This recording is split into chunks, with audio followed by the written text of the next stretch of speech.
And I think you hit the nail on the head, Tom, in that the example I was going to bring up is when people say to me, oh, you look really tired. And it's like, well, thanks. Now I feel like shit because like I felt okay, but now you're saying physically I don't look good.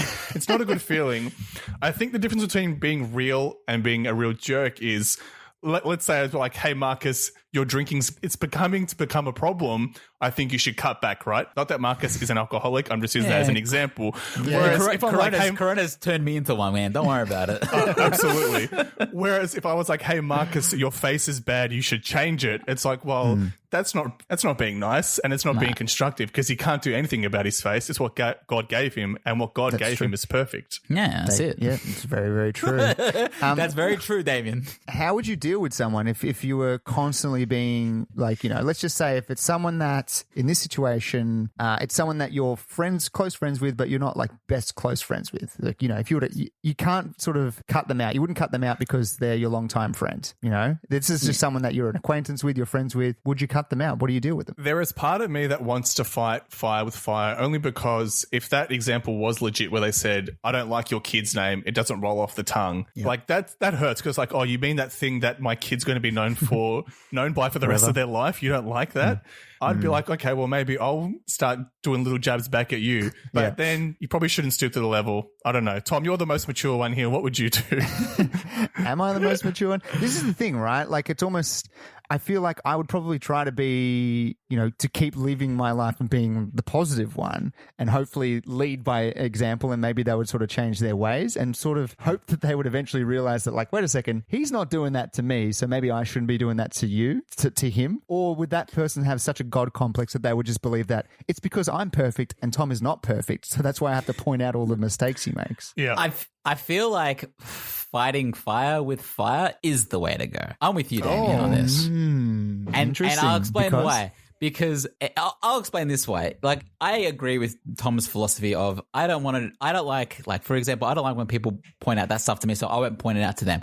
I agree with that mantra. But if this is the kind of person that you've known for many years who's done the exact same thing and you've done that the whole way up to this point, they're not going to change. So I feel like if you start fighting fire with fire and all you need to do is get them really offended once and you can noticeably find they're offended and say, it's not nice, is it? So maybe you should stop doing that to me and I'll stop it for you. That's where I think you could probably get a victory and stop it. And or flat out say, look, the advice you give is quite hurtful. And if you continue going down this pathway, I don't really want to be your friend. So like that's the other way. That's probably the most mature way. Marcus, I appreciate you siding with me, but I'm now going to put a knife on your back and jump onto Tom's side.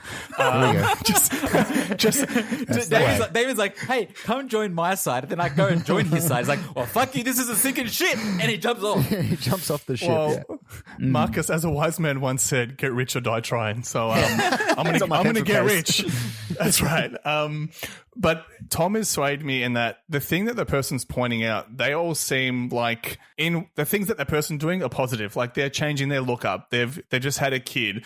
These are all things that are kind of like, they're nice little things in life, right? They're kind of the changes to their life that are positive.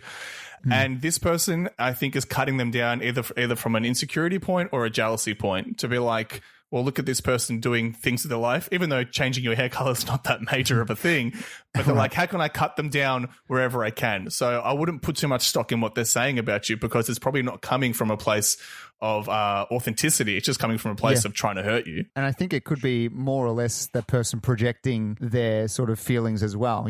I don't think fighting fire with fire would be the best thing because I would say 9 times out of 10, this person would probably arc up if you said the same stuff about them. Or they'd be like, wow, man, that's really hurtful. I don't know. Like they wouldn't realize that like them giving it to someone else, they probably can't they can dish it out, but they can't take it, Yeah. And the person handing out these insults seems like a person where if you showed them how much you earned in a week, let's say like your pay slip, they'd be like, there's too many zeros on that. That's too big a number. That's just too many numbers on your pay slip. That's just one of those people. Find a negative. But do you want, so it sounds like this person then, going by your example, what you're saying is that they don't like you for succeeding in life, so they're trying to bring you back down. Do you really want to be a part of someone's life like that though?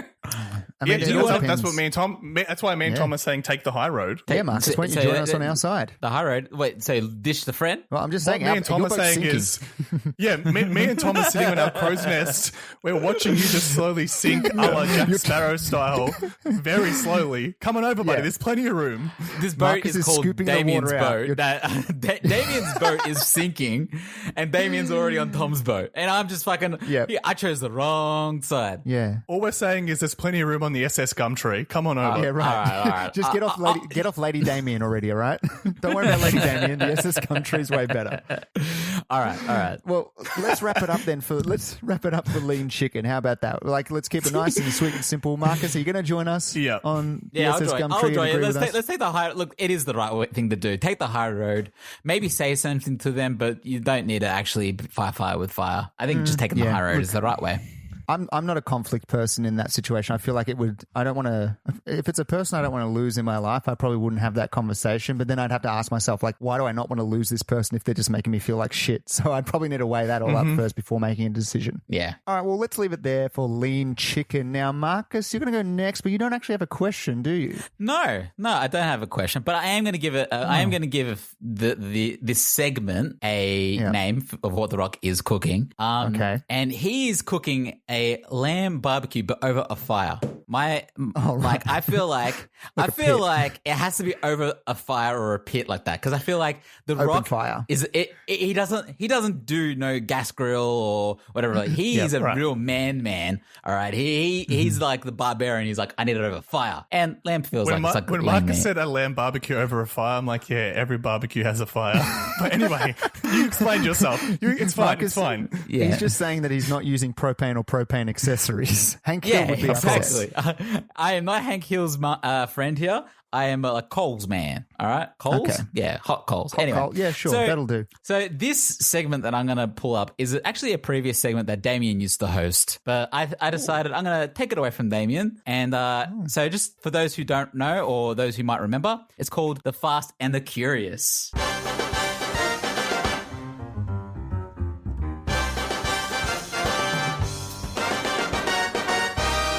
Look, that's just going to keep playing in the background as well. But yeah. It's good to see that the editing notes, Marcus.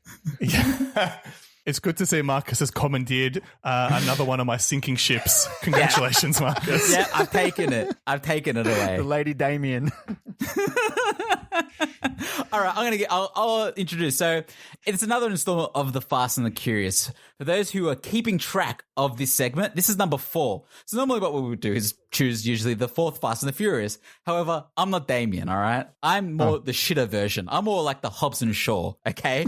Of the Fast and Furious series, which... It's funny it should be, The Rock was in Hobbs and Shaw, okay? So he's been in a couple of Fast and Furiouses too. It's perfect, Marcus. Yeah, Hobbs and Shaw. So this is the Hobbs and Shaw version of Fast and the Curious. You should call it Hobbs and 4. Hobbs and 4, that's it. Marcus, this is what happens when you steal Damien's show. He's going to come up with a better pun as well. Like, you're not prepared. I think you're in over your head for this, basically. No. Marcus, actually, he was so funny. He messaged me.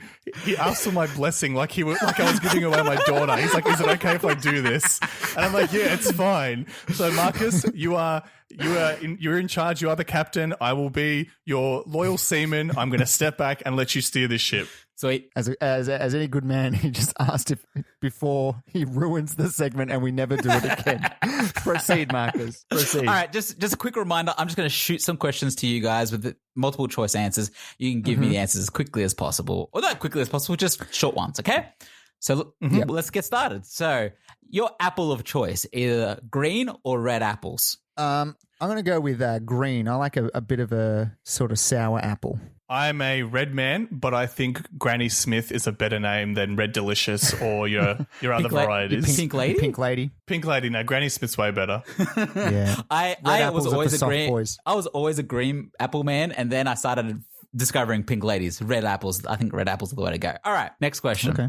When showering, predominantly do you face the faucet or do you turn your back towards it, Tom? Ooh, do I face? I think predominantly I'd probably face my back to it predominantly. Yeah, I'm going to go with back style.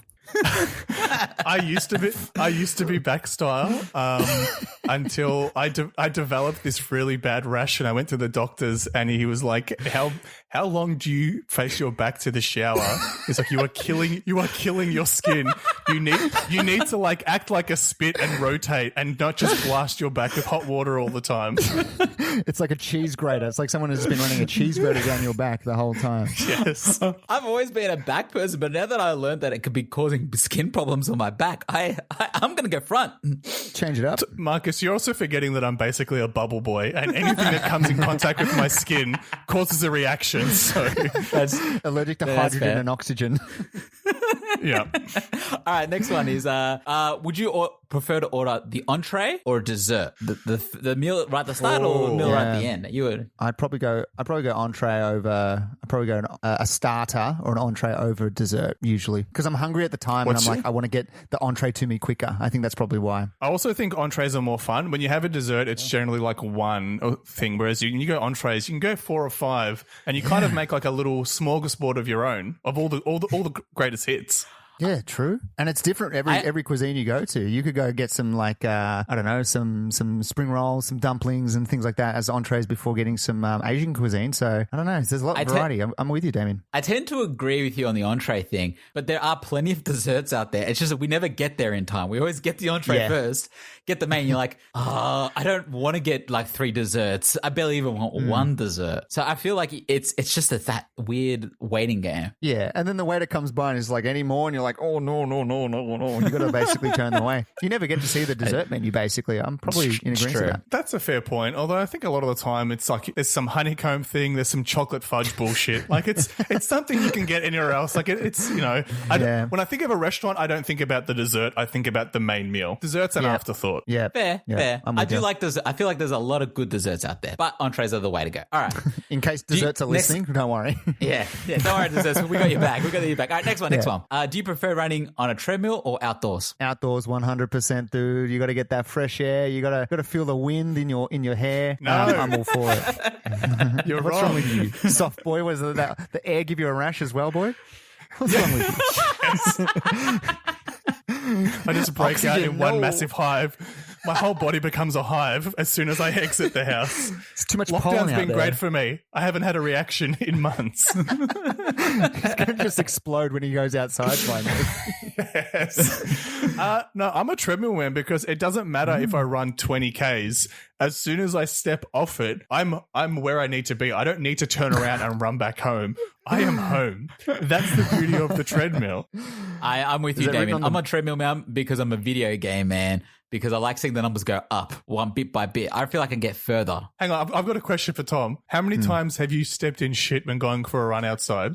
Never, dude. I've been Bullshit. running. Be truthful. I'm being 100% truthful. I'm like a fucking I'm like the Terminator. I have that red vision when I'm running, and I can identify shit. Even when I have to get off the path and run on, I got to run around people. I'm like looking at all of the shrubs and stuff like that. I can spot it from a mile away. Okay, Terminator. My argument's ruined now because when Tom was like, oh, once or twice, I was going to say, well, I've never stepped on shit on a treadmill once, but there goes that argument. So well played, Tom.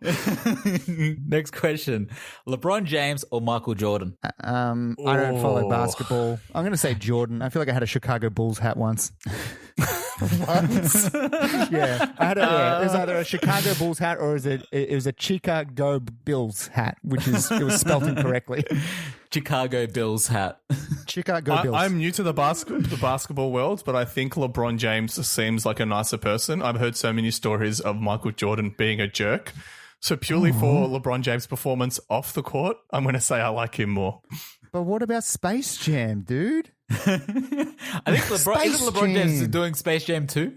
He is. He's also being in a Space Jam. Well, bloody Michael Jordan did it first. Have you seen that video of like Michael Jordan has like a camp where he invites children to like practice basketball? It's basically like an Oz kick for basketballs, right? Yeah, sure. But it's a camp where they go away and all that type of things, right? And it's a bunch of other basketball players rock up and they make guest appearances and the kids get a kick out of it because they meet famous basketballers, blah, blah, blah. So one of the basketballers put Michael Jordan on the spot and said, this was at the camp in front of all the kids. if you miss like 3-pointers in a row, you have to buy every single kid here a pair of Air Jordans, right? So Michael Jordan's like, all right. And you think being a good person and one of the richest people in the world, he would miss one. Instead, he sinks all 3 of the 3-pointers and is basically like, fuck these kids. What a jerk. To the kids, just giving him the finger as he runs past on that second third